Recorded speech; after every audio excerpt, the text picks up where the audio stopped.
today's web event. Perfect. All right. And so that being said, it is 3 o'clock. I'll leave the poll question up a little bit longer, and we'll get started in, I'll say about 20 seconds.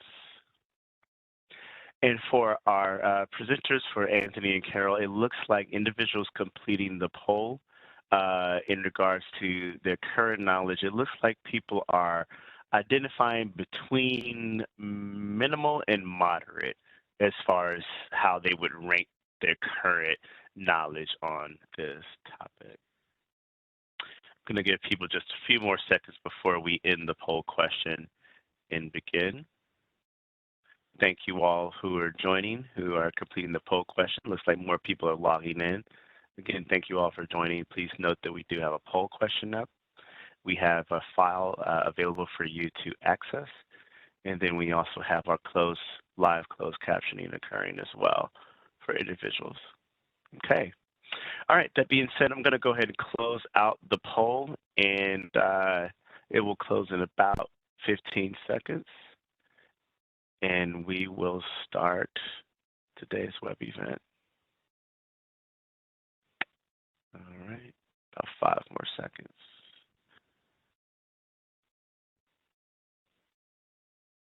All right, great. Let's go ahead and begin. All right, again, welcome to everyone, and thank you all for joining today's web event, Wellness Program Implementation Series Part 3, Components of a Wellness Program, Embedded Mental Health Provider. My name is William Moore with OJJDP's Intacc, and this webinar is brought to you by our colleagues at the Innocent Justice Foundation. Please note that we are recording today's web event. The webinar, including other archived webinars, will be available on Intacc's YouTube page. You can go there to view additional webinars on juvenile justice and child victimization prevention. If you would like to get access to any supporting materials, you may do so by contacting the OJJDP TTA Help Desk at ojjdptta@usdoj.gov. The webinar will also be archived on OJJDP's multimedia page as well. If you're having any trouble downloading the file transfer or the files that I provided in the file transfer application, please feel free to message me, the host, and I can help you to get access to that document. We will also put a link to the document on a Google Drive if you're running into any issues or troubles getting access to that document that I provided.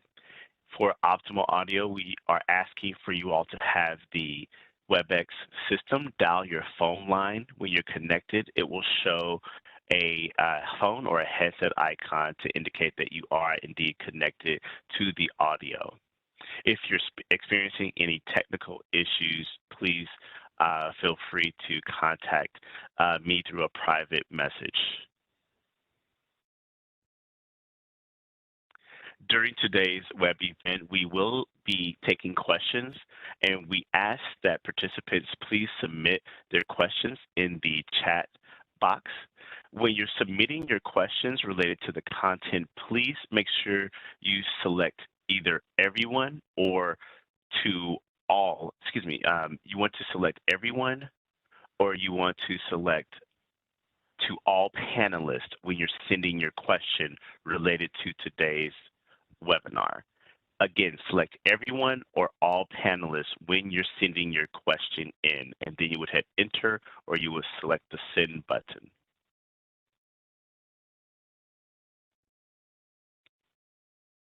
Now, please help us count. If you're viewing by yourself or alone, there's no need to type anything at this time. However, if you're viewing in a group, meaning there's more than one individual with you, not including yourself, please type in the total number of additional people that are in the room with you today to help us count. Please send it to all panelists or send to everyone. If you're viewing by yourself or alone, there's no need to type anything at this time. And again, only the number of additional people in the room with you today. Please note that you all will receive a certificate of attendance within 24 hours via an automated email from OJJDP's Intacc with the certificate of attendance attached. Please keep an eye on your email for your certificate. Here's an agenda of today's webinar and what we will discuss. And that being said, I will now turn over today's web event to Gabby to do our welcome and to start our web event. Gabby, take it away. Hi, everyone. Thank you, William. I'm just going to quickly close my window here. It seems to be hurricaning outside in San Diego. So that's what you see me blowing in the wind over here. Welcome, everyone, and thank you so much for joining us today. As William said, this is part 3 of our series on the wellness implementation.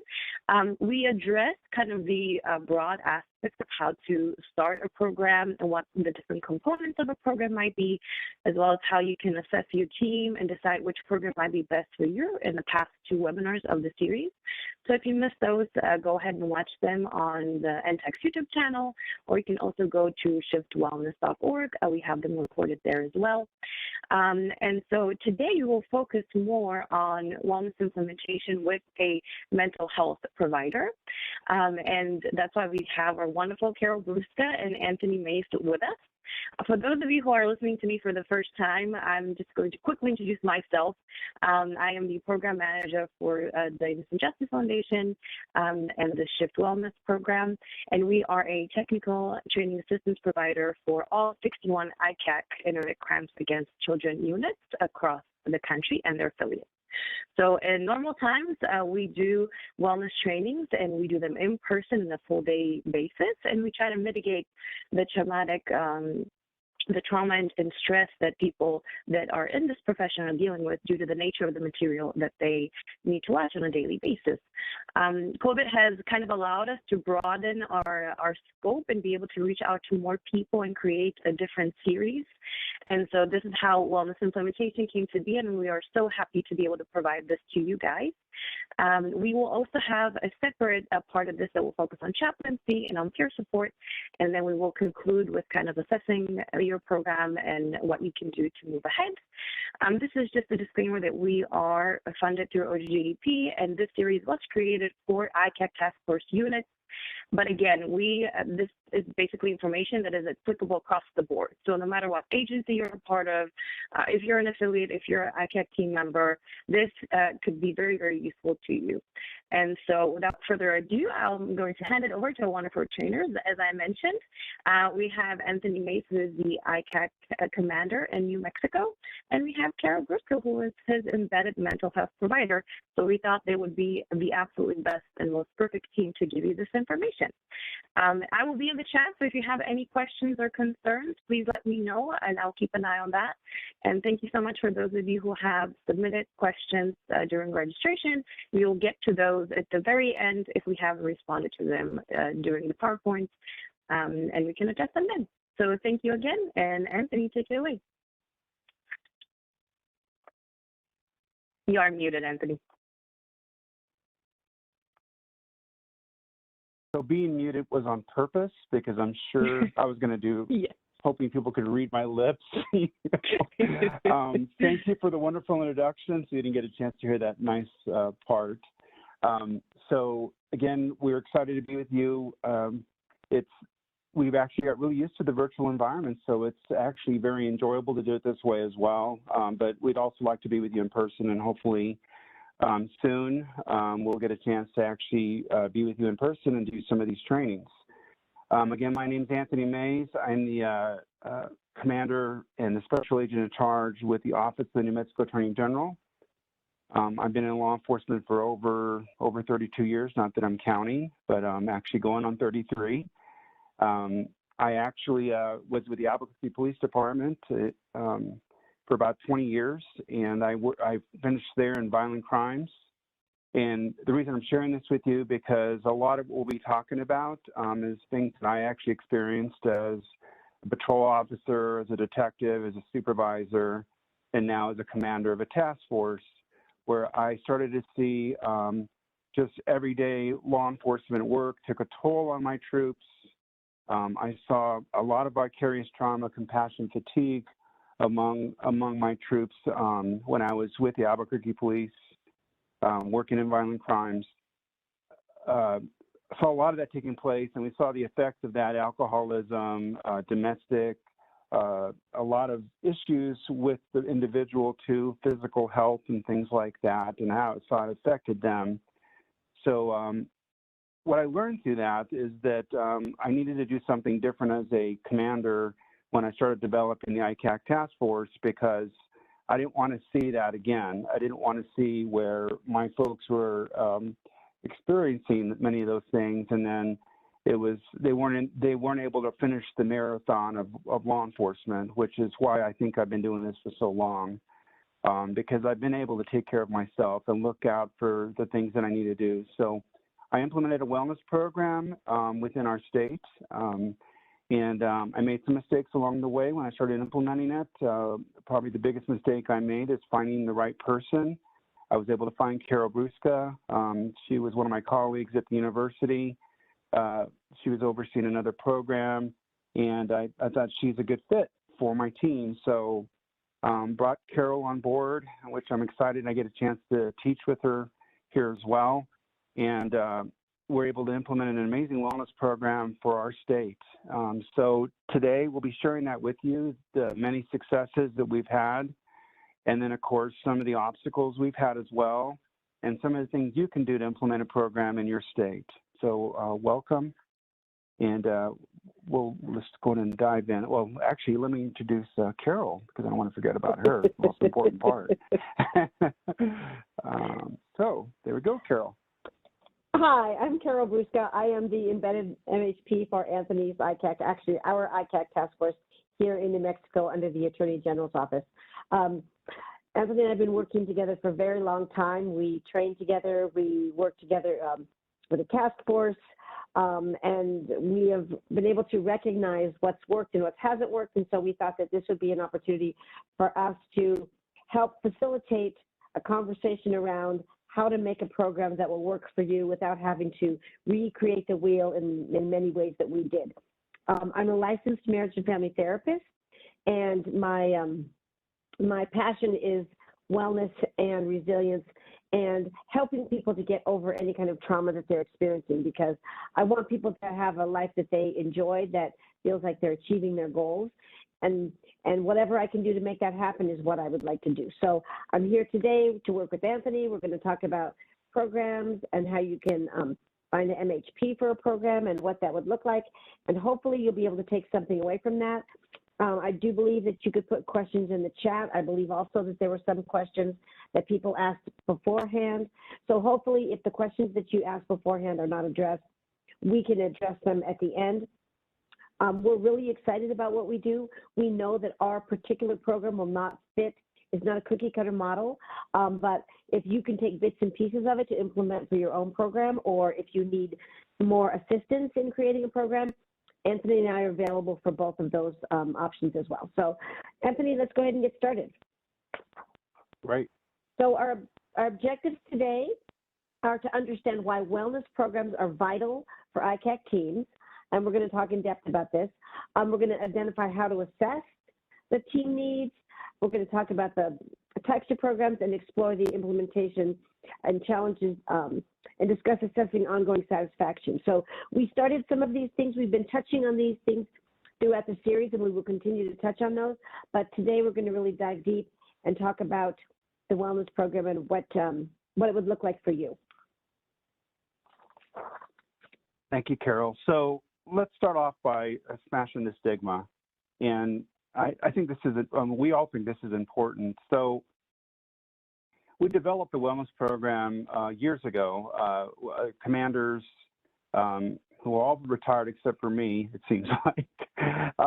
But we started this wellness program with Shift, of course, years ago, because we identified that law enforcement sometimes will be the last for ask for help, because we're out to help everyone, and we wear many different hats, but one of those hats is not necessarily taking care of ourselves. So as we go through this and then moving forward, I want you to think about that there is no stigma to asking for help, And there is no stigma to say, you know what, we need to do something different here.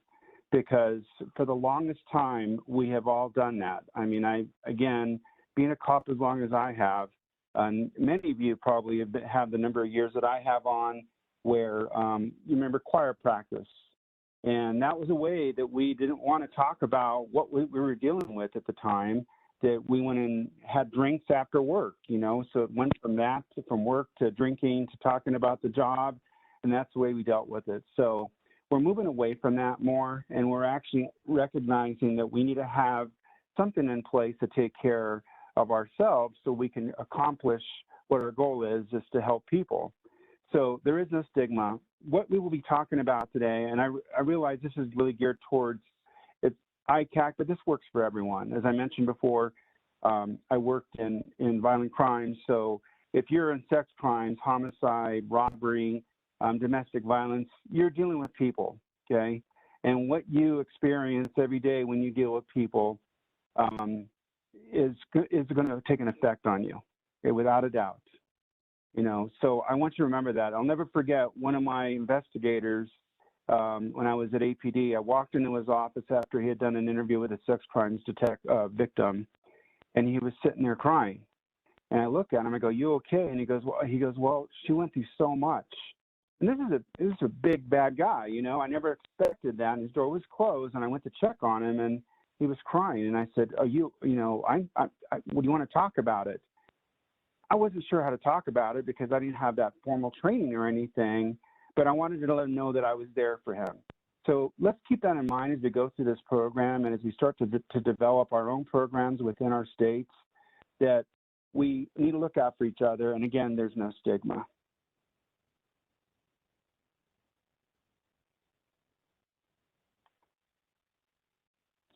So the importance of support, as I mentioned, the wellness programs provide an added support to our troops and then to of course, for ourselves.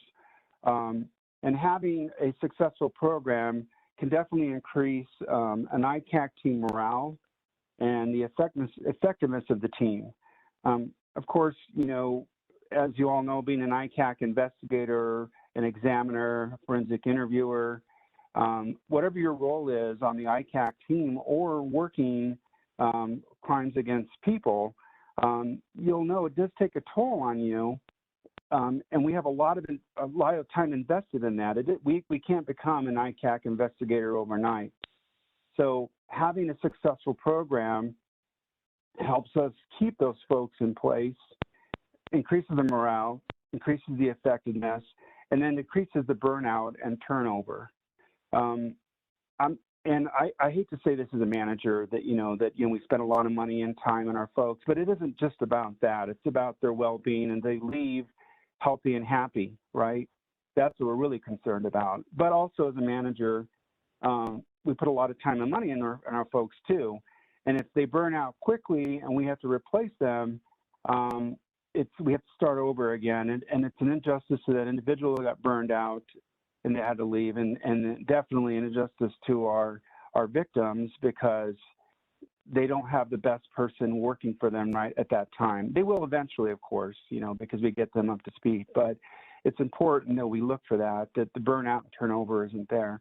And then, of course, it benefits the families and of that individual and the support system, because as we all know that many times we take things that happen at work home, and sometimes our families are a brunt of what's actually going on. And I remember doing that myself, years ago before I started a wellness program, that I'd come home and I'd stay quiet and I want to be by myself because I had a rough day in homicide. And so we want to help our families. We want to help them. And then, of course, our support system, our friends, and be there for them. So again, as we move forward to this, think about the importance and how it's going to help you and your families.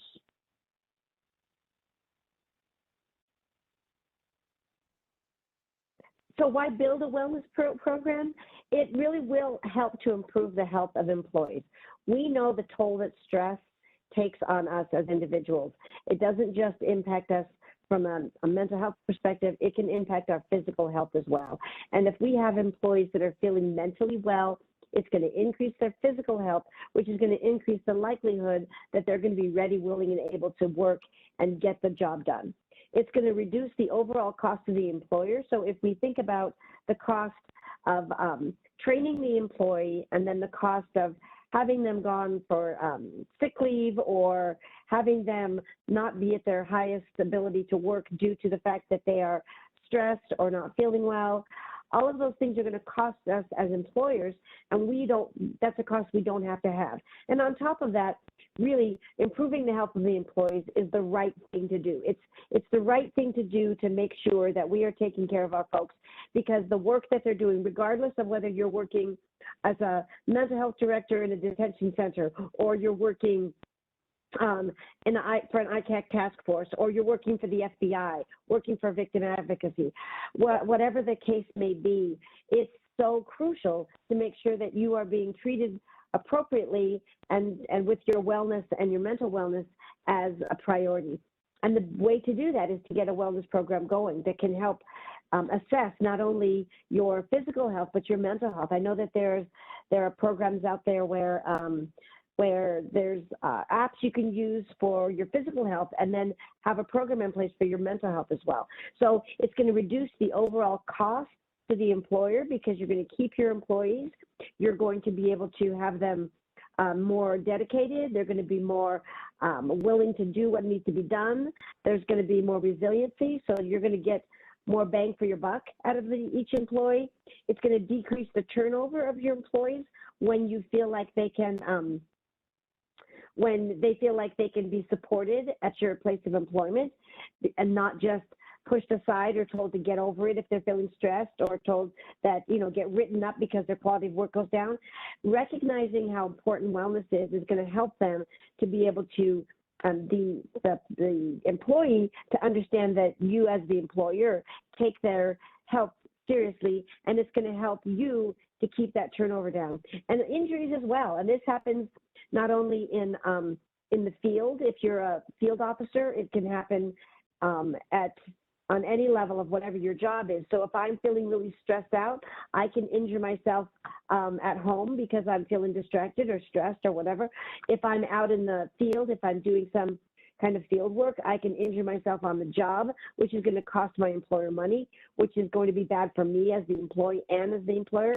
And really, we want to improve employee morale and loyalty. So if I'm an employee and I feel like you have a good mental health program in place and that you're supporting me in every arena of my life, my job life, my mental health, my physical health, recognizing a good work-life balance, if I feel I'm supported, there's a greater likelihood that I'm going to be loyal to you as a company, and that my morale is going to be boosted. And as a consequence of that, I'm going to be able to be more efficient and more effective as your employee.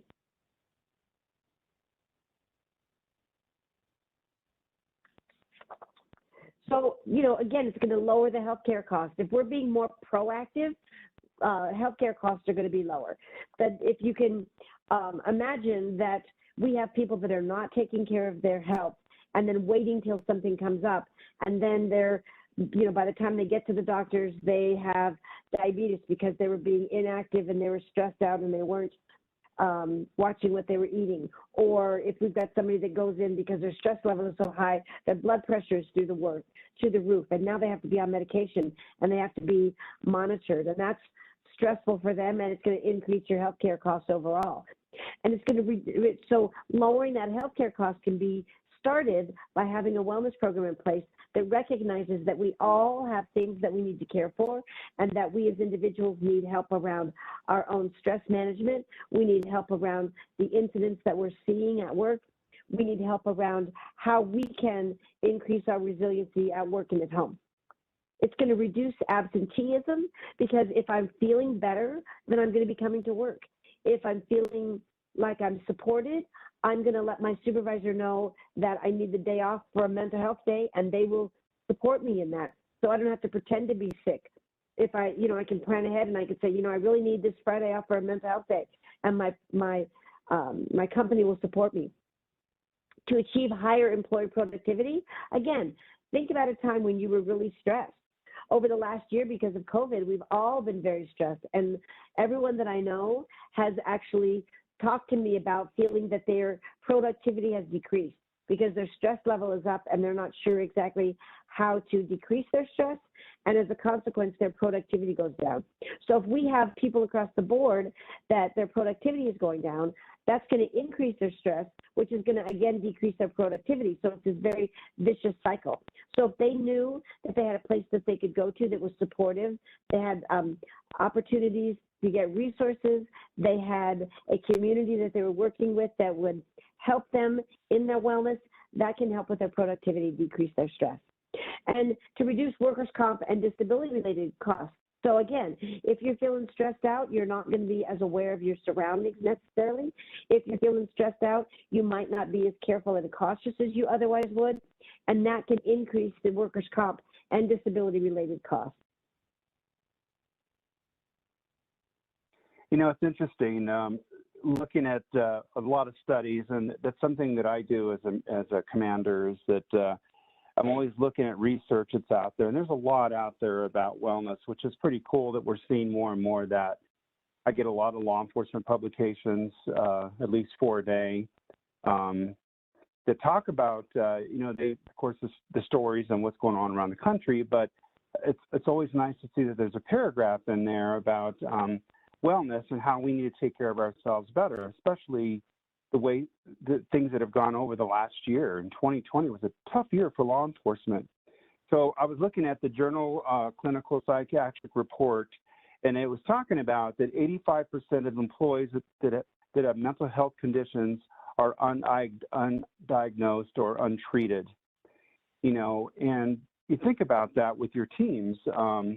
You know, many times our employees won't say anything, but we can see that sometimes. And if you know your teammates or your employees well enough, and you see that, and it's like, well, something's going on in their life right now, because there definitely has been a change. I mean, for example, you know, I had a rough week last week, and Carol could pick that up. I mean, Carol, she's our MHP. But she knows me well enough where she knows my ups and downs, you know, if I've had a rough week, and that sometimes we miss that. And I thought that number was being 85%, I mean, that's pretty high. So we're missing that, okay? So it's something we need to look at. So again, and then we look at the cost overall. I was looking at another study from the World Health Organization, and they look at poor mental health costs in the trillions. Almost $1 trillion a year. I mean, that's a lot. And that's a loss of productivity that we're missing there. And I know and that's one thing that, you know, I was thinking about that, because we've been working from home. I'm virtual still. Well, I'm virtual here, but I'm working remotely. So I'm still at home. I mean, we're working remotely, and it takes a toll on us. Which is another reason I got to step in more and more and call my folks. I mean, yesterday I was calling folks every hour on each person just to check in on them and see how they were doing. And that projects out. So just to give you an idea, I have a couple of openings right now on the human trafficking side of my house. And I was talking to another judicial district, and a person that was interested in coming over. And they said, well, you guys have a really good reputation that you take care of your people.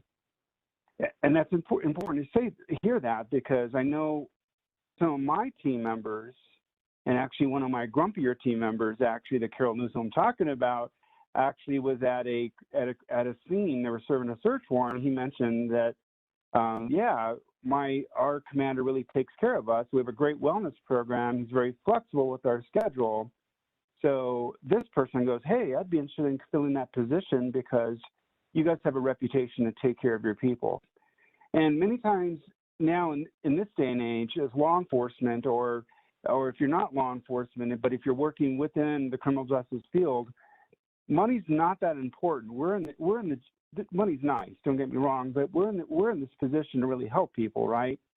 But we also want to be happy in in the job that we're doing. And part of happiness is feeling secure in your workplace and making sure that people are there to support you.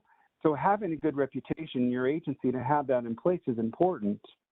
So, and then again, it's the right thing to do. I mean, really think about it. I mean, you care about your people, and they're caring about other people, and you want them to be able to go home just like the person that they took care of is able to go home. So it is the right thing to do. And then we definitely want to create a culture of care. As I mentioned earlier, that, over the years, I mean, we haven't had that in place. That, we do care about each other. I mean, of course, we go on warrants and things like that. And you always talk about how the difference between like and care. We're not going to necessarily like everyone we work with, right? Different personalities, different things, that how we come across. But we care about everyone that we work with. We care about their well-being, and I'll be the first one, if needed, take a bullet for someone going in the door on a warrant, because I care about them, okay? But that care has to expand into how we take care of our people in the workplace, not just putting it on the bulletproof vest and executing the warrants. It talks about mental wellness, right? The culture of care. And so as a leader, we need to focus on that. So we focus on developing their training so they don't stress out when they're at a scene and they're trying to do the job, so they have the proper skill, the training, the skills that they need. And that's all part of what management can do to actually help them with that. So again, that is part of that culture of care.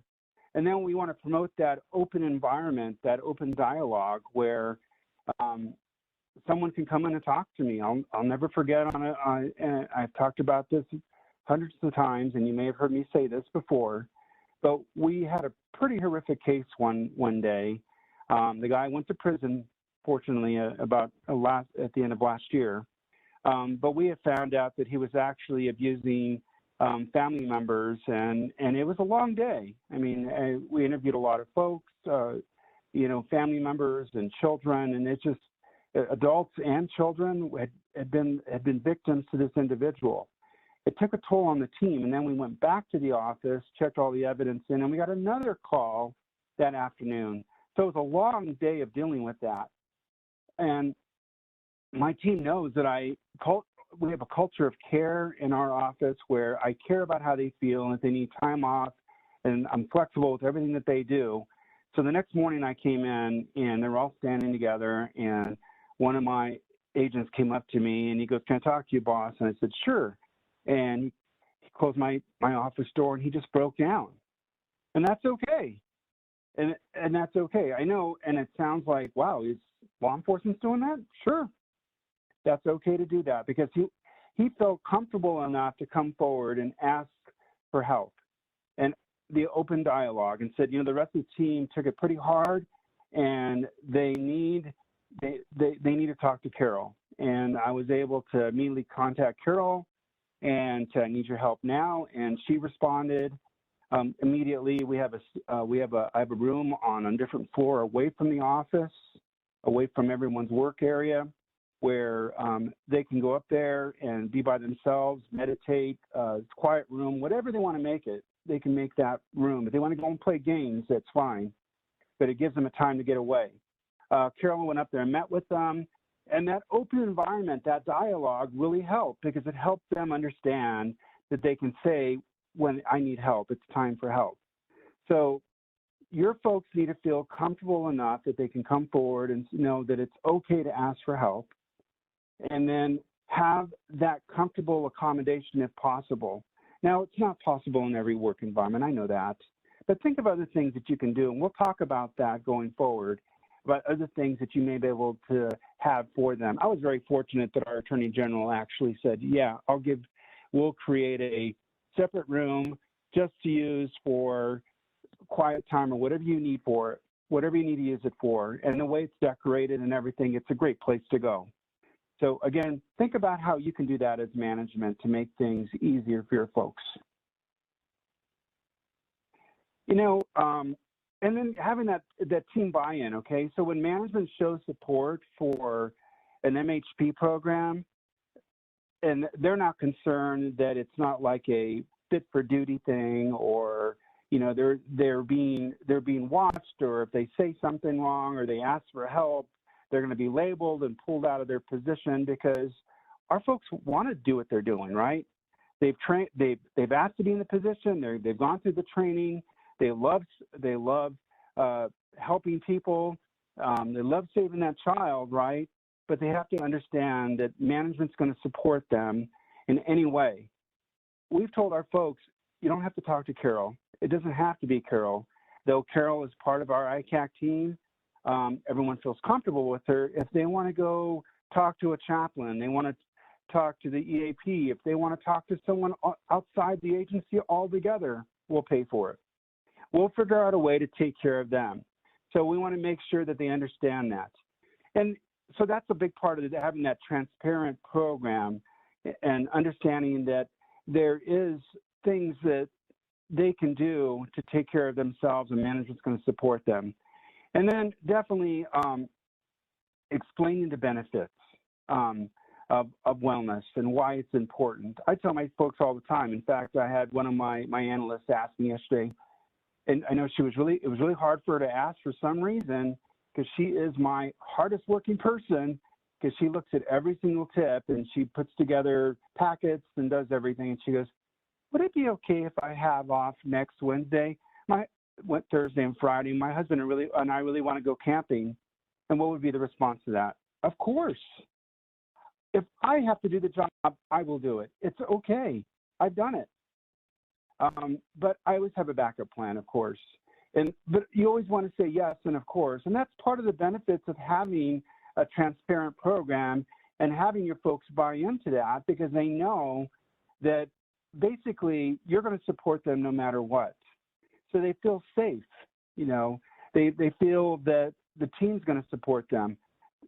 Without a doubt, if that employee asks the rest of the team, do you guys mind if I take off next week and one of you is going to have to cover the cyber tips as they come in? They're going to say, of course, we'll support you whatever you need. And that's exactly what I heard today when I called and said, I need somebody to cover.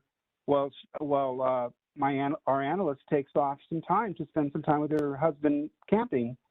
We said, hey, whatever we need to do, because she needs that time for herself as well. That's the kind of buy-in we want to see.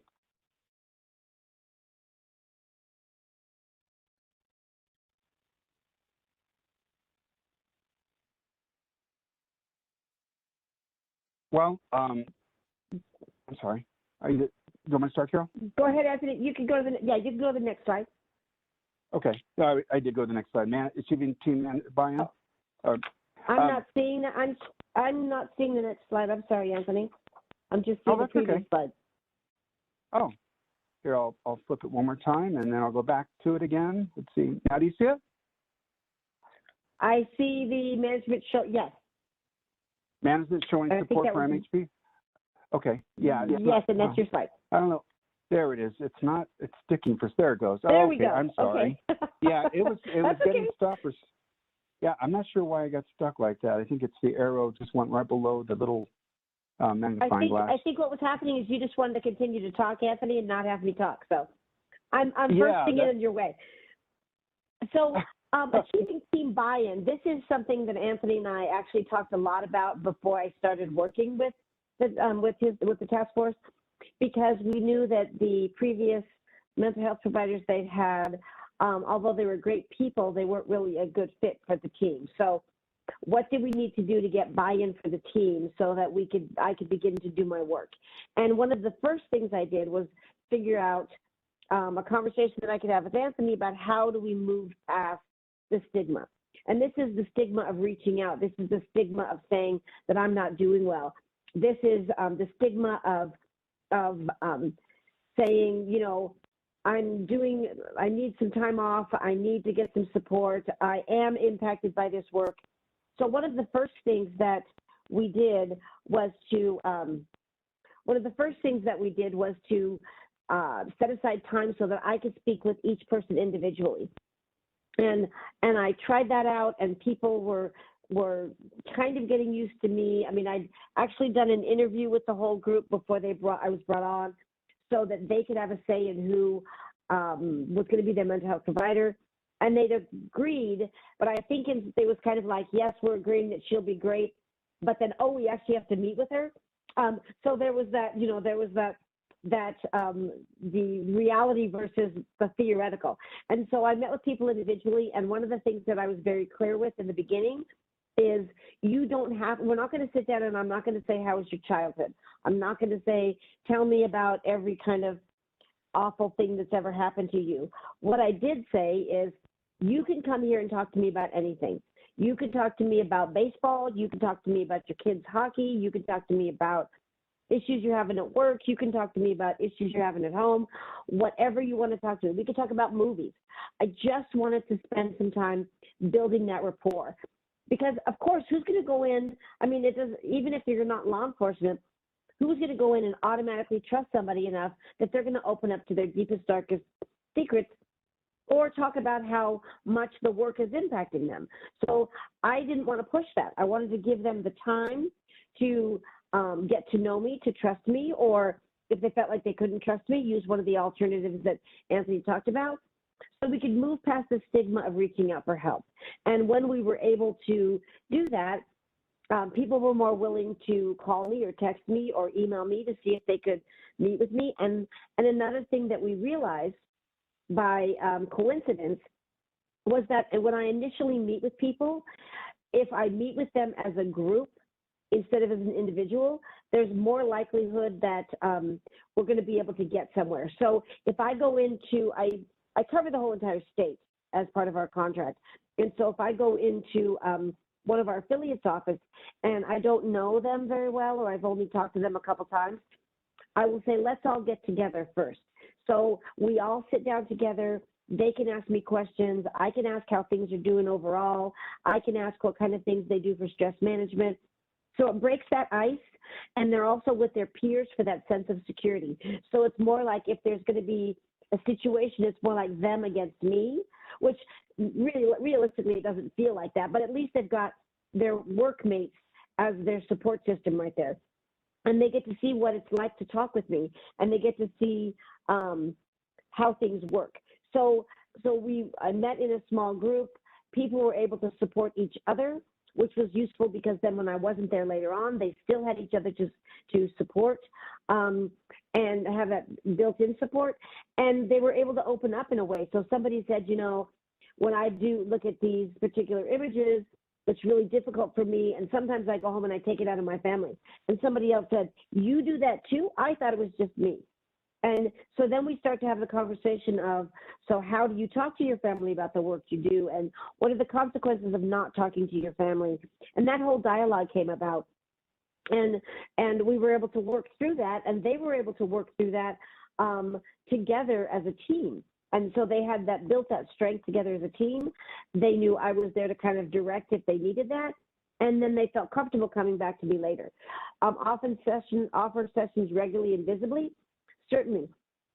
Anthony will put out an email. We haven't done it much since COVID started because I've been trying to meet with people virtually since we can't go into the office. But Anthony would typically at least once a quarter send out an email and say, Carol's going to be here on Friday. Here are the time slots. Please sign up. And again, when people sign up to talk to me, Anthony has no idea who's talking to me or what we're talking about because it's so important to keep that confidentiality.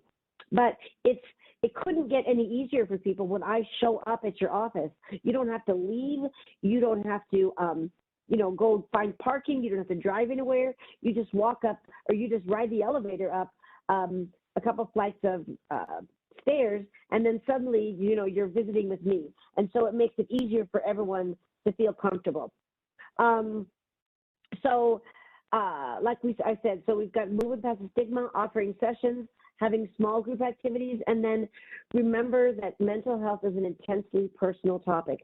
So it's not something that typically people are going to want to open up about right away, and they're not going to open up about their most concerning things for any period of time, for a long period of time, and they have to feel comfortable with the mental health provider. So again, I don't push. If they just want to come in when I do quarterly check-ins and they want to say, have you seen how the football teams are doing, or my kid is playing soccer now and this is how it's going, that's what we talk about, because again, then at some point when they feel like they need me, I will be available to them. And then I have had many, many, many cases of people coming back later and say, you know, I'm trying to work on some communication with my wife. Can you tell me how to do that? Or somebody else will say, I'm working on this case and it's really impacting me. And can you help me figure out how to set up my work environment so it's not so negative for me? And we do that as well. So having the opportunity really to meet with individuals is going to help enormously to get that team buy-in. Hey, Carol. So when we think about the team buy-in, the details of the program are important because your folks are going to wonder, again, what is this? What is this all about? Mental health, really? I mean, personally, I didn't think I'd ever even think about this 14, 15 years ago. I remember when I used to work when I was in violent crimes. After we'd have violent crime, we'd have a homicide, we'd debrief, and then there would be a psychiatrist. Usually we had a department psychiatrist that was there, and that person actually did interview the cadets and then did the fit for duty and did everything right. And they were there after the debrief, and then they would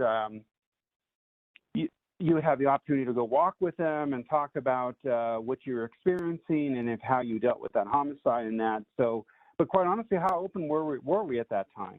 I mean, I know I wasn't, right? So I think it's important with a team buy-in because keep in mind that many of us came from that environment. I mean, we may have been in a unit or we're still in a department where that's who we have available to us is the department psychologist that's available, or the department psychiatrist, or whoever they may be that sits there and they interview the cadets or the applicants, and they're at the academy with the cadets, and then they're there to help you, and then sit there through a violent crime, and maybe there to support, but they have other roles as well. So sometimes it's hard to get that buy-in. So in my case, I'd already thought about the details early on.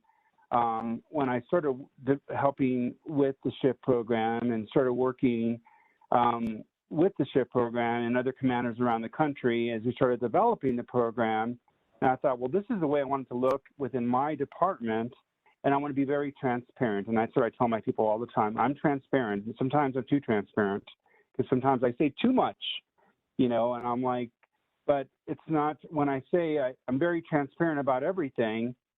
So providing details about the program, what that should look like is important. So I tell my people, I'm very flexible with your schedule. In fact, when we do interviews, I've had other agents in the interview, and they've sat there and said, yeah, our commander is very flexible. You pick your hours that you're going to work. So throughout the day, 8 to 5 or 7:30 to 4:30. But other than that, whatever happens in between those 8 hours, I'm very flexible with that. And that's part of the wellness program, and that's part of that team buy-in. And then I always say, acknowledge that there's going to be an impact on the family, right? So I always tell my folks, when they're going through the interview process and before they get hired on with ICAC, I told them, I go, you realize this will take a toll on you, that. And they go, well, I've been a cop for a while, I'll be fine. I've been a homicide, or I've worked robbery, or I've worked with victims my entire career, so I'll be fine. I'm like, no, it's going to be a little bit different working in ICAC. And personally, it is different. I've seen things over the last 12 years that I didn't see my first 20 when I was at APD. So, but it impacts our family, and I have plenty of examples of that. But I want to let them know it's going to impact your family. So part of that program is bringing the family in. So Carol and I developed a program, and really Carol is instrumental in this because she's the one that actually works with the families. My job is more like the tour guide, like on a cruise ship or something, pointing which direction to go and stuff. So we'll bring the family in.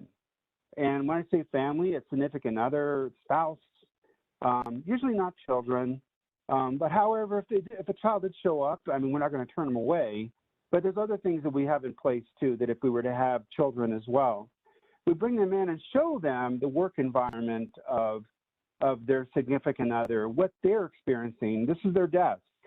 On that display, they may look at child sexual abuse material. They may have to look at several hours of that, not the last 2 hours of the day, but several hours throughout the day. They may have to go in this interview room we have set up where they may have to interview a victim.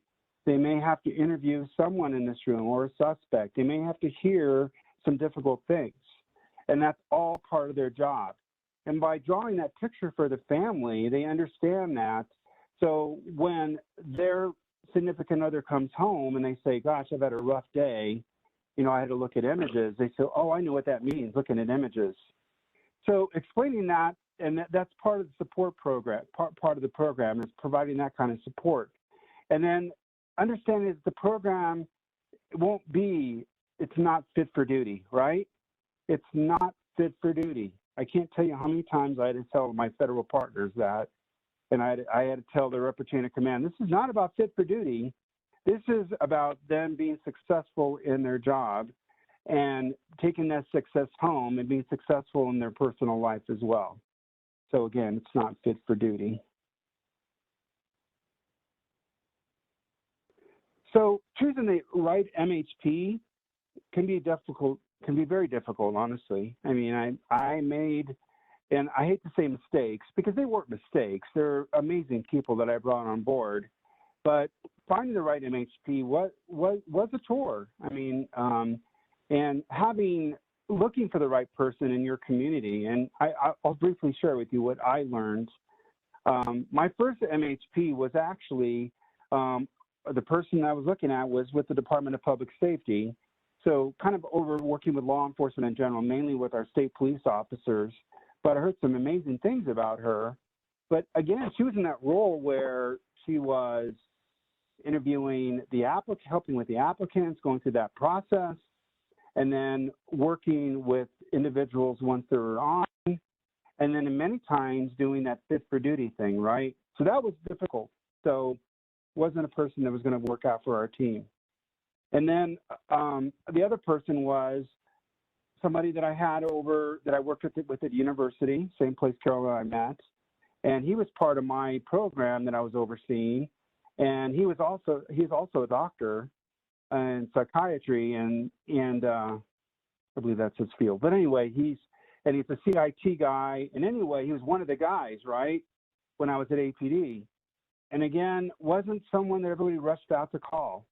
So finding the right person, in my case, was I got a chance to meet Carol because we were both area chairs in our programs, and we had to share sometimes all our people together in her program and my program. I had criminal justice, and she had social work and counseling, and we brought all our folks together sometimes, and we would team work with them, and I saw her in her action, and I go, wow. So Carol didn't come from the background of law enforcement initially. She didn't have that background. But my folks it was immediate buy-in for them because when they met her, they said, wow, this person is great.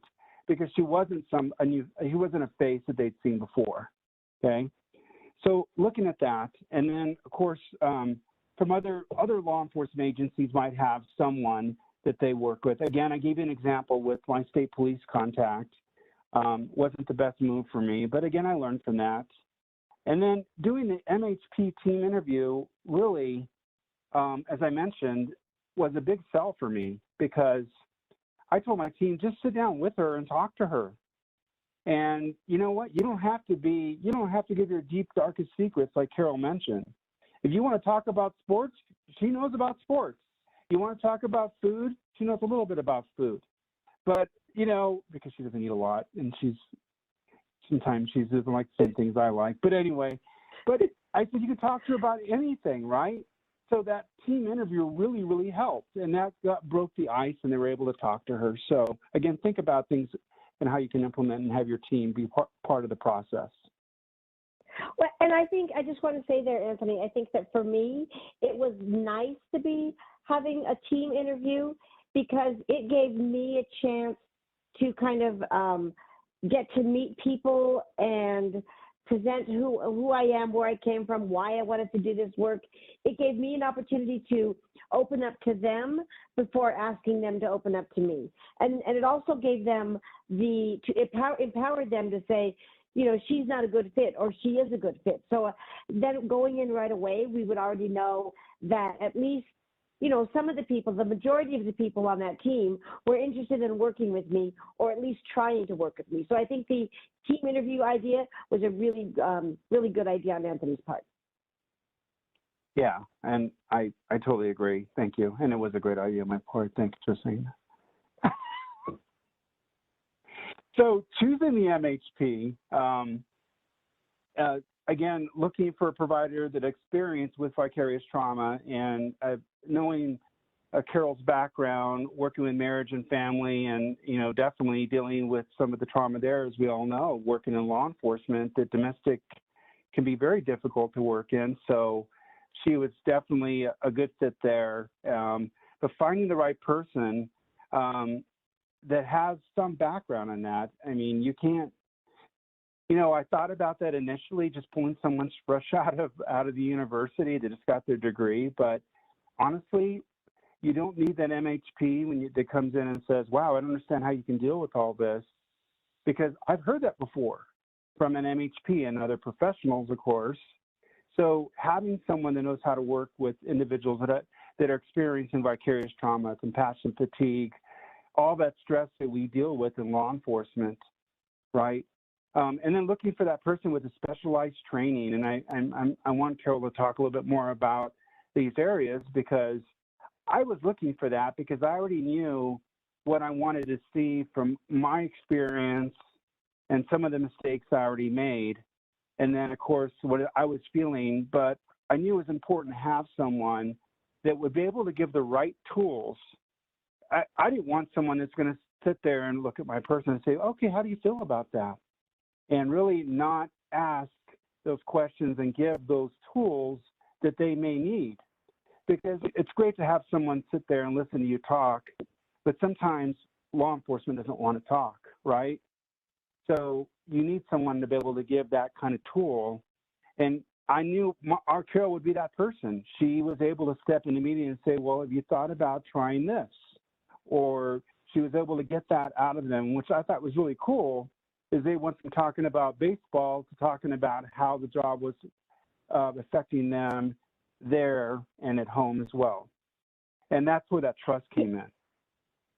Go ahead, Carol. And Anthony, I'll be happy to talk about the specialized training. So not everyone has to have the training, obviously, that I have, but I've done a lot of training on trauma and on trauma-informed care and on vicarious trauma, because I wanted to make sure that I could support our staff. I also did a lot of training on working with law enforcement, because just like working with any specific group is going to be different from working with another specialized group, it's important to know what you should be expecting. So there was one of our folks that I was working with that needed longer term therapy, and for our contract, I can do a short amount of therapy, but I can't do anything long term. So after having the number of sessions they could have with me, I helped to refer them to a longer term therapist. And what I learned right away is that therapist did not have any experience working with law enforcement. And what had happened is I had referred that person to one therapist. That therapist was full. That therapist referred the individual to a second therapist. And that therapist had no experience working with law enforcement, particularly with ITAC. And so what happened is the ITAC employee went to that therapist and to talk about the vicarious trauma. And the therapist said, the only way you're going to not be traumatized is if you quit your job. Well, who wants to hear that? You know, so then it's like invalidating all of the work that they're currently doing and the pride they take in what they're doing and the joy. And so it wasn't that was a horrible, horrible experience for that person, because it's like, you know, not only are they not going to get support around their trauma unless they quit their job, but now they're feeling like, I'm stuck being miserable unless I quit.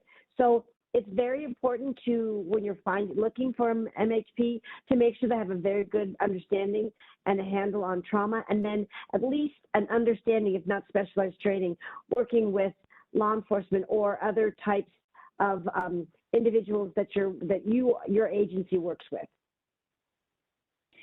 And just so everyone knows, since then, Carol's name is known among all law enforcement now because everyone uses her. So she works with the homeless population on a street safe program with law enforcement, and my agency has actually picked her up for some other things, and she's our person that if there's an officer involved shooting, she's going to respond. So everyone trusts her. So it's kind of cool that it's all come about that way. So one of the things to think about, though, is it can be difficult, really. I mean, I gave you some great examples of how it can be difficult to find the right mental health provider, but it's not impossible. It isn't. Sometimes just the word of mouth, the referral that way may be the best way to go, you know. It may be, you know, once you get your team together, you ask them, so do any of you know of a mental health provider that could help us, that knows how to deal with some of the issues that we deal with on a daily basis, and then looking for that training experience that's appropriate for your agency, right? And that may look different. That may look different. Again, I know this is geared towards ITAC, but you know, I also have human trafficking. And that picture looks a little bit different. However, your mental health provider should be able to do that, right? You may be looking for a mental health provider to work with your forensic examiners or your forensic interviewers or the folks that your victim advocates that go out, okay? Does that person look a little bit different? Now, as I mentioned, Carol wears many hats with our agency now. I mean, she's able to adapt to a lot of different things, but it all started with our ITAC team, right? And it started with that trust where it just branched out to other areas. So think about that. It can be difficult, but it's not impossible. Oh, go ahead, Anthony. We'll go to the next slide. Oh, okay. Oh, no, I'm sorry. You already went to the next slide. Okay. No, you got me scared. No, you're just really on it, Anthony, and I was looking at the previous slide thinking, got to move on. So support can include a program coordinator. So because our program is fairly small, Anthony, I guess, would be considered the program coordinator. And for what that looks like for our program is Anthony calls me up and said, hey, Carol, can we schedule something? So it's not official kind of program coordination. But that's what it looks like for us. So that would be the person that will be the go-between, more than likely, between the task force and the mental health provider. And then you've got the mental health provider and then the coworkers and the family. So these are all people who can help to create this program, to make the program work. So the mental health providers are obviously to give the support and be the lead in that. And then the coworkers can support through peer support. The coworkers can support through noticing that one of their peers is not doing so great, and then going to the MHP and saying, hey, when you come into our office next, it looks like there's 3 or 4 of us that need to talk. The coworkers can also talk to each other and say, you know, do you think you might need to go see Carol because you're looking kind of sad or you're looking a little bit more angry? And then family involvement is really important, because having that family involvement means that the family can feel like they're a piece of it, and they can feel like they're helping their family member through the work by being there in a support role. And allowing the family to be in a support role is so amazingly important. Yeah, and you're right. So and Carol mentioned this at the very beginning, that coworkers, even when she was meeting with the team setting, and when she got them to start talking, and they said, oh, you're experiencing that too? And they started going back and forth and started that dialogue. That's very helpful, because when she's not around or when I'm not around, or they can depend on each other and say, hey, remember when we had that session with Carol, you know, and you mentioned you're experiencing that, I'm experiencing that now, so they can start supporting each other, which is very helpful. So you're starting to develop that. So it's almost that peer support model, but a little more informal, but understanding how they can support each other a little bit better. So we want to look at the provider choices. So what do you have within your agency? Do you have an employee assistance program, which is a list of people that the therapist can, that the employee can choose from, or sometimes it's a whole group of therapists that get assigned to an individual? If that's your option, you want to make sure you're checking in to see if that employee assistance therapist has some knowledge around law enforcement and or vicarious trauma, or whatever specifically the issue is with your team. Chaplaincy is always a great thing. Anthony did this for our team when people were having issues more related to how they were feeling around their religious beliefs and the work they were doing. So that worked really well. And then formal peer-to-peer support, if that's available. Not all agencies have that. If it's a formal peer-to-peer, definitely there's the opportunity for coworkers to support each other, but there's also a formal peer-to-peer support training that can happen if that's something the team may feel is necessary. And a great point, Carol. And one of the important things to remember, though, with all these programs, just make sure, especially within ICAC, that they understand what the investigators, what your folks are really experiencing, what they're going through, what they're seeing, okay? And one of the things that I did with the chaplaincy program is that I actually did a special training for the chaplains, and actually I had Schiff come out also, and I didn't actually present this one. It was another MHP and it was another commander that actually, another trainer that came out, and they did a training for, and we decided to do it this way, but they did a training for the chaplains on what ICAC's all about and what are the things they're experiencing and how they could better support.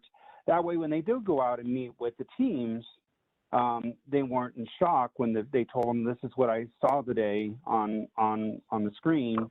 They wouldn't get that response like, oh my gosh, how can you deal with that? Or they were able to deal with it better, and they were able to actually know how to respond better to that. So just keep that in mind when you're providing other choices, that other choice is ready to understand what ICAC really is. And then, so, of course, go ahead, Anthony, go ahead. No, I was going to say, assessing the program. So, of course, the immediate team needs. So what's going on within the team? What are you seeing? If it's a fairly young and new team, what are they experiencing?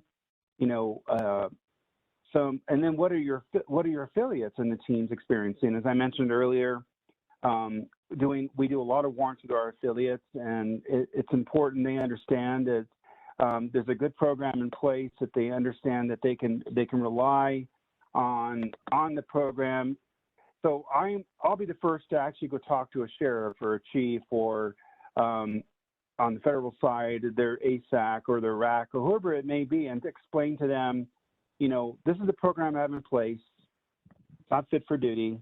It's to make sure that your folks are successful in what they do, and they can go home each night and continue living a healthy and productive life. So that's all part of that, is showing that type of support system.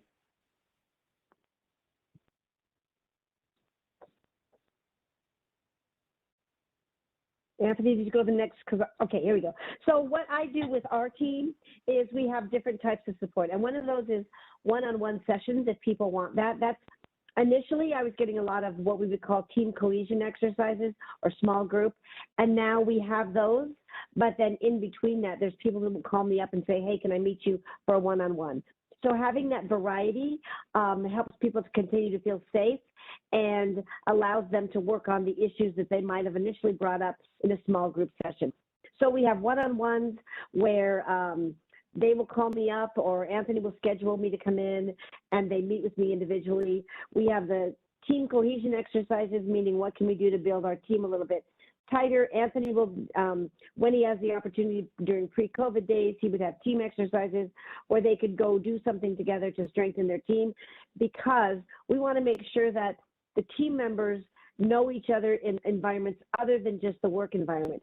So if you were working with child exploitation materials or sexual assault materials, and all you knew that person was going through work and all the awful stuff that you're seeing, then every time you see them, you make that connection with that person reminds me of the awful stuff I have to see. But if you can do something else outside of work, then you can say, I know that person and they remind me of that awful stuff, but then they also remind me of the barbecue we had. They also remind me of the team activity we did. So those are really great as far as mental health. And then small group team sessions where people can really feel comfortable opening up, and then that builds that rapport with me and with themselves. And then really understand the true nature and the scope of child sexual assault material, which Anthony can quickly talk about. Yeah, dealing with the criminal child sexual abuse material, it's definitely understanding that, the scope of it and how it's going to affect you every day. And I'm sorry, I started thinking about something that I wanted to share with the small group. One of the things, and it's all tied to this, of course, I noticed that my team had got together, we had talked about this, they got together for breakfast one morning, and they didn't invite me. And I realized a little later, I realized, I was thinking about it, and I go, well, why don't they invite me, that they feel they couldn't be open? Well, it was important for them to get together without inviting me, because they got a chance to vent and talk about some of the things that they're experiencing and how it's affecting them. And before they wanted to talk to me about how it is, and one of the issues, of course, is they wanted to go back to the office because they're tired of working from home. And we have to understand that and they're tired of working from home because of the child sexual abuse material, right? And how it's affecting them. And that was some of the things that they shared together in their small group session. They just met for breakfast one morning, which I'm perfectly fine. In fact, I told them again yesterday, I said, you guys need to get together for breakfast again and just talk, and don't make it about work. Just talk about life, okay? And I want you to do that. Since we're not back in the office, you don't get a chance to do that in the office. So I gave that to them because I understand the scope of the material can definitely be difficult doing it at home. So that gave them that opportunity. And I recognize that as a leader, that I don't have to be there, that they now know they can depend on each other. And we have to be able to recognize that too. Resources that we can give. I give out hotline numbers because you never know when somebody might be in crisis and need that. A list of social services that are available. So maybe if they're telling me that they need to work on some support for their kids, where can they get a therapy for their kids, I'll give a list for that. Self-help books, then depending on the topic. So if it's grief, I recommend one book. If it's communication with their spouse, if it's understanding their relationships, I'll give them books so that they can have ongoing support even when I'm not around. And then awareness and education campaigns. There's Mental Health Awareness Month, so maybe starting some sort of a challenge during Mental Health Awareness Month, or looking at education campaigns, or creating something on your own as a team that you're going to do a challenge or something related to mental wellness that everybody in the team can get involved with and get buy-in. And then there are other types of support. So health promotion, what do we mean by that? We want to promote wellness and health. And so by doing that, we're going to be encouraging people to make sure that they're taking steps to make their lives better. We're going to encourage them to do the things for their wellness. Education and training, some of the training that I do with our families and our teams is related to educating them on brain science, educating them on what they're experiencing, what their spouses are experiencing. So that will give the family members that support that they need. Incentive programs, again, you can do this as kind of a challenge. So maybe the team can get together and talk about an incentive program like drinking, X amount of water or X amount of steps they can take, or what kind of stress management things that they can do. All of those are incentive programs, and oftentimes when we're doing it together as a group, it's more likely we're going to follow through. And then making sure that your agency or your group has mental health policies in place to support what you're doing. And then access health risk assessments if possible, to just make sure that when people need support, you can help them assess where they need that support, or at least direct them to where they can get that support.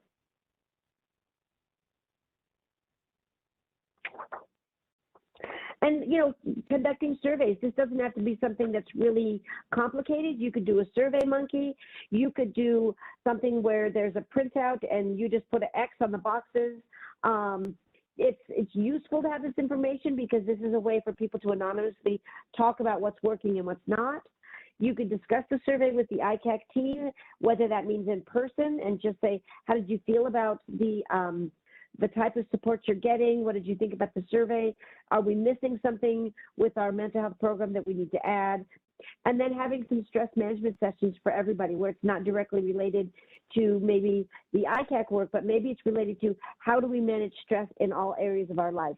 And what are the best things that you can do? And again, having that as a group is going to help support everyone, and they're going to learn some new skills from each other.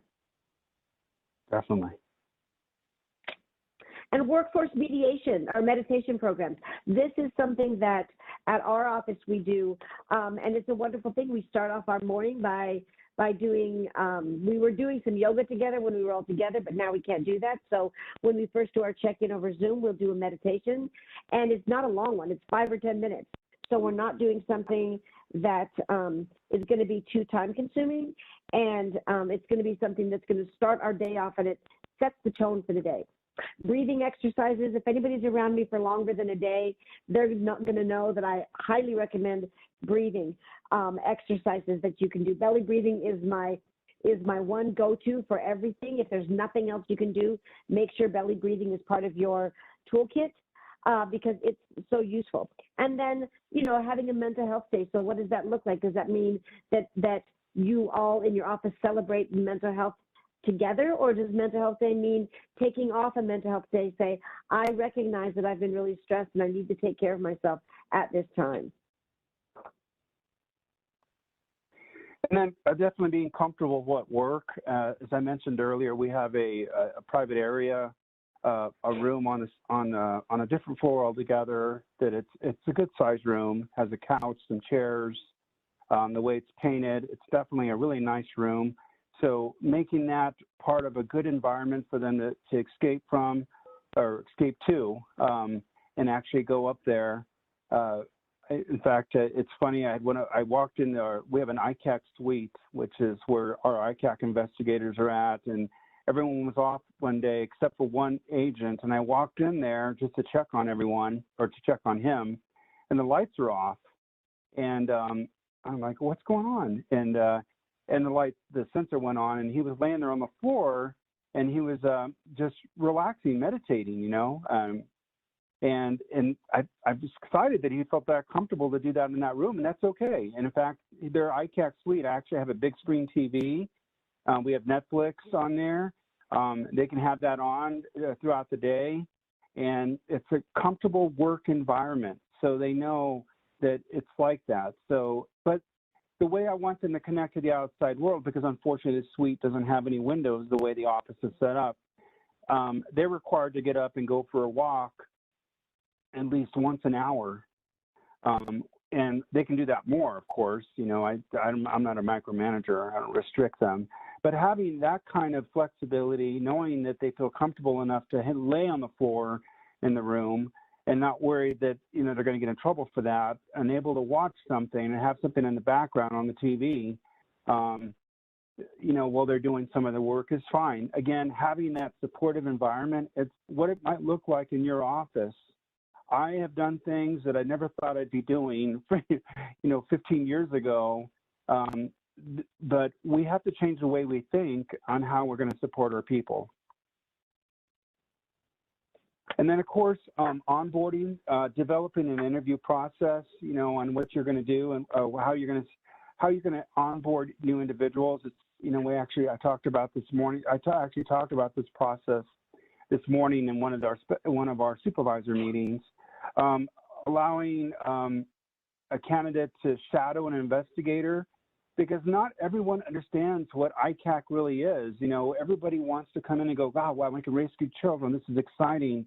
Not understanding that you're going to be exposed to images, probably the most horrific thing that you'll see in your career in the criminal justice field and not understanding what that's all about. So maybe think about that. If someone's really, you have a candidate that's really truly interested in coming in to work for you, maybe have them shadow an investigator. If they're not an affiliate already and they don't really understand what ICAC's all about, have them spend a day with an investigator so they can see what they do.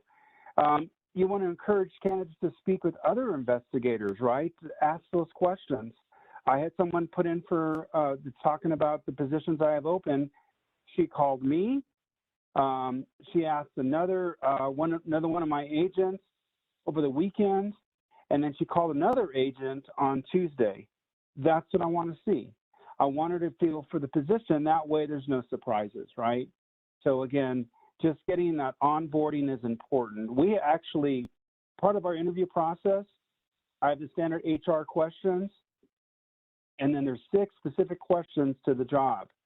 2 of those questions have to do with how do you handle vicarious trauma and compassion fatigue? And I have them explain that to me, then I explain to them why it's important, and I want to hear their response. And then another one of those questions is what I have them do is if they never, I have them read a description of some chat between a predator and a child. And again, it's not describing content, it's just a chat, but you know how bad those can get. And say, what do you think about that? Because you're reading chat. Now, you're going to be seeing things a lot worse than that, of course. So how do you feel about that? So again, the onboarding process is important to understand what they're coming into. Oops. I'm sorry, I am having problems with this arrow again. Okay, here we go again. There we go, awesome. Again, exploring the transition process and what does that look like? Offering training for the employee, okay? So part of that training is, again, part of the mental health and wellness is having good training in place to understand their job and being comfortable with it. And so they understand when they're coming on board is that you're not going to be out there by yourself and try to figure it out. You're going to get training to get the job done, to understand how to do the job and get the job done. And then you're also going to have a mental health support that you need to get the job done. You're not going to be out there by yourself on an island. And then in our case, you know, with Carol, ideally, you know, we've done this in a group setting now or virtual, but Carol would actually come in and meet with the individual at least within a month of them actually being on board so she can see how they're doing. So definitely an important part of the program. Of course, the agency flexibility is important.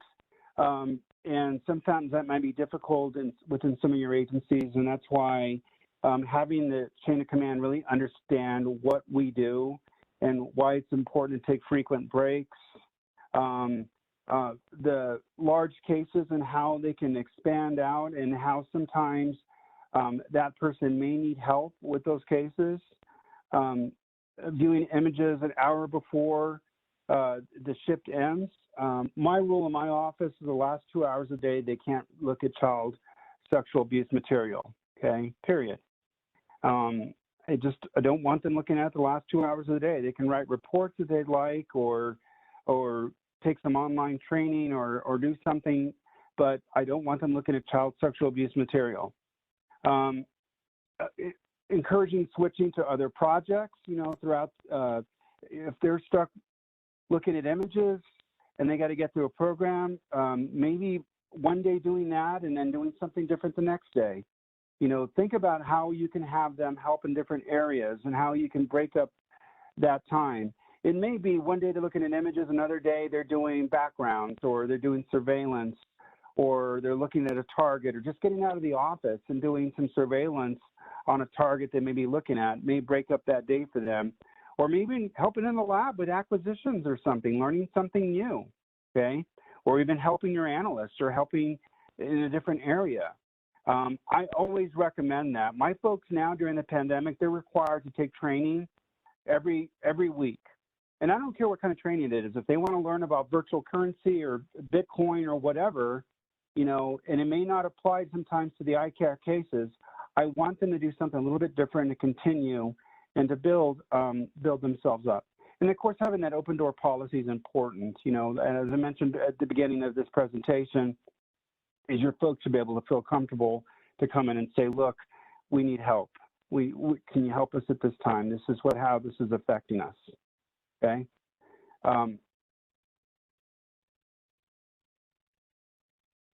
Again, having that agency support is important. Viewing the child sexual abuse materials should be treated serious. And then having the unnecessary interruptions, trivialization or unnecessary interruptions is important because it is a serious time. I mentioned in our office, we actually have a suite where the ITAC investigators are behind closed doors. So other investigators are not going to be exposed to the child sexual abuse material, but that can be difficult for them too because it has them isolated. So again, it's important as a management to make sure that they leave that area and they go maybe talk to other investigators or go for a walk. Respect the job, of course. And one of the biggest things that really gets under my skin, of course, is kiddie porn. We're moving away from child pornography because it's adult pornography and child pornography. We have found that many, even with the judicial system, with judges, it's just a picture case, it's just pornography. It's not just pornography. So we call it child sexual abuse material. And it's a movement throughout our country that's what we're doing, right? That's how we refer to it. Okay. And that is our last slide. Thank you so much, Anthony. Thank you guys so much. This was an absolutely amazing presentation, and I know we are very close to time. So in order to make William and Intacc happy, I will actually hand it over to him, and I have a record of the questions that were asked. I will leave my email in the chat, so if your question did not get answered today, please send me an email and I will get it to you. Again, I have the question, but I'm not entirely sure who it came from. And we will have this session recorded, as we said, and available on our website. Also, the resources and tools that I mentioned on the website, if you go to shiftwellness.org and you select any of the categories below, whether you're a mental health provider, you're a family member, someone mentioned they're a student, you just have to select your category and it'll actually let you download those handouts. So again, thank you so much to Carol and Anthony. My email will be in the chat for all of you. And William, take it away.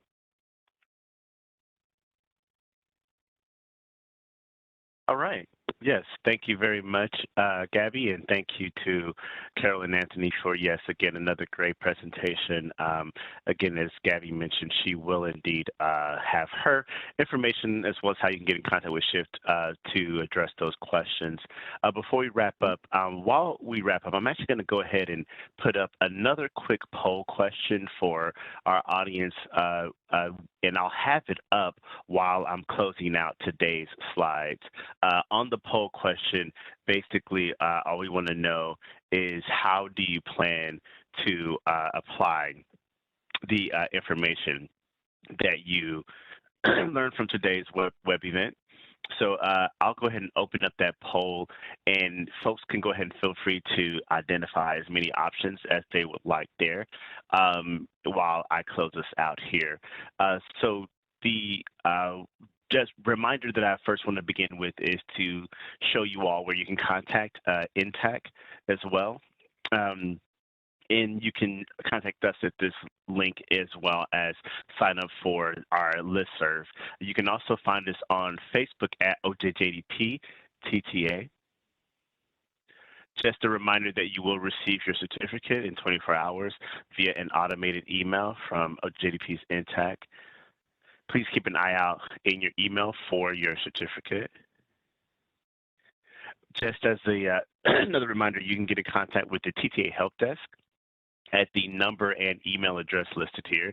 You can also learn more about OJJDP at their website here, ojjdp.ojp.gov. You can sign up for their listserv as well, their Juve Just listserv, to learn more about upcoming events. You can also view upcoming events on their website as well. Do you have a training or technical assistance need? Well, if so, please submit a request for help via the OJJDP TTA 360 platform. You can access that platform through the URL located here.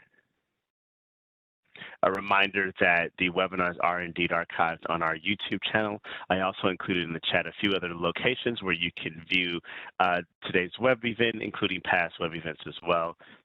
If you would like to reach or receive any supporting materials, please contact OJJDP TTA Help Desk at this email address listed here on this slide. And finally, a few reminder of upcoming events that we have. Please note that we do have Part 4 and Part 5 of this Shift Wellness series that is available now for folks to register. If you haven't already, please register for those events. And Part 6, the final part in the series, is coming up May 12th. So please, if you have not registered for those events, please feel free to do so. Other than that, thank you all very much for a wonderful afternoon. Thank you again to our presenters and our moderator. Everyone have a wonderful afternoon, and thank you so much for your time. Take care, everyone. Bye-bye.